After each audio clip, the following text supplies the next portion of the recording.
ഇന്ന് ഒരു നാഷണൽ ക്യാമ്പിന്റെ സെലക്ഷന് വേണ്ടിയിട്ട് പട്ടാമ്പിക്ക് പോയ കഥയാണ്. സെലക്ഷൻ ലിസ്റ്റ് വന്നിട്ട് പേരൊക്കെ ഉണ്ടെന്ന് അറിഞ്ഞിട്ടിടാന്ന് വെച്ചോണ്ടാണ് ഇത്രയും ലേറ്റ് ആയത്. എത്ര പേർക്ക് ഇതൊക്കെ അറിയാമെന്ന് എനിക്കറിയത്തില്ല. എങ്കിലും സ്കൂളിൽ പഠിക്കുന്ന സമയത്ത് NCC ക്കൊക്കെ ഗ്രേസ് മാർക്ക് കിട്ടണമെന്നുണ്ടെങ്കിൽ ഒരു എക്സാം പാസ്സാവണം. ആ എക്സാമിന് പഠിക്കുന്ന സമയത്ത് കയറി കൂടിയ ഒരു ആഗ്രഹമാണ് കേട്ടോ ഈ നാഷണൽ ക്യാമ്പുകളുടെ ഒക്കെ ഇന്റർവ്യൂസ് അറ്റൻഡ് ചെയ്യാന്നുള്ളത്. അങ്ങനെ പ്രതീക്ഷിക്കാതിരുന്ന സമയത്ത് എനിക്കൊരു ചാൻസ് കിട്ടി. പിന്നൊന്നും നോക്കിയില്ല, ബാഗൊക്കെ പാക്ക് ചെയ്ത് നേരെ പട്ടാമ്പിയിലേക്ക്. സത്യം പറഞ്ഞ വീട്ടിൽ നിന്ന് കൂടെ ആരെയും കൊണ്ടുപോകാതെ ഇത്രയും ദൂരം ഒറ്റയ്ക്ക് ആദ്യമായാണ് പോകുന്നത്. പെട്ടെന്നുണ്ടായ പ്ലാനിങ് ആയതുകൊണ്ട് തന്നെ ട്രെയിൻ ടിക്കറ്റ് നേരത്തെ കൂട്ടി റിസർവ് ചെയ്യാനുള്ള സമയം പോലും കിട്ടിയില്ല. അതുകൊണ്ട് തന്നെ ജനറലാണ് പോകേണ്ടി വന്നത്. രാത്രി 10:30 കയറി ഏകദേശം രാവിലെ 4 മണി ആയപ്പോഴത്തേനും നമ്മൾ പട്ടാമ്പിയിൽ എത്തിയിട്ടുണ്ടായിരുന്നു. കൂടെ ഉള്ളവരൊക്കെ എന്നെ പോലെ പല പല കോളേജുകളിൽ നിന്നും ഇതേ ഇന്റർവ്യൂ അറ്റൻഡ് ചെയ്യാനായിട്ട് എത്തിയിട്ടുള്ളവരാണ്. അങ്ങനെ നമ്മൾ ഏകദേശം 6:30 ആയപ്പോഴേക്കും Sripathi institute of management and ടെക്നോളജിയിൽ എത്തിയിട്ടുണ്ടായിരുന്നു. പിന്നെ കുറെ നേരം റെസ്റ്റ് എടുത്ത് ഫുഡും കഴിച്ച് ഫ്രഷ് ആയി വന്ന് കോളേജിന്റെ ഭംഗിയൊക്കെ കണ്ടു നിന്നപ്പോഴേക്കും ഇന്റർവ്യൂനുള്ള സമയമായിട്ടുണ്ടായിരുന്നു. ഇത്രയും ദൂരത്തുനിന്ന് വന്ന കാരണം ഇന്റർവ്യൂ കഴിഞ്ഞ് ആദ്യം തന്നെ വീട്ടിൽ പോകാന്ന് ഓർത്തിട്ട് ചെസ്റ്റ് നമ്പർ കൊടുത്തു തുടങ്ങിയപ്പോഴേക്കും കുഞ്ഞ് ചെസ്റ്റ് നമ്പർ 101 ഞാൻ ചെസ്റ്റ് നമ്പർ 102 പോയി വാങ്ങിച്ചിട്ടുണ്ടായിരുന്നു. പിന്നീട് അവിടെ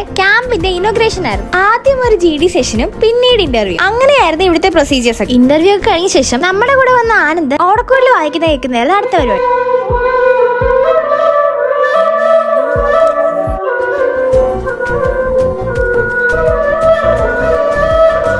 നേരത്തെ പറഞ്ഞ പോലെ ആദ്യം തന്നെ വീട്ടിലേക്ക് പോകാനുള്ള പുറപ്പാടിലായിരുന്നു ഞാൻ.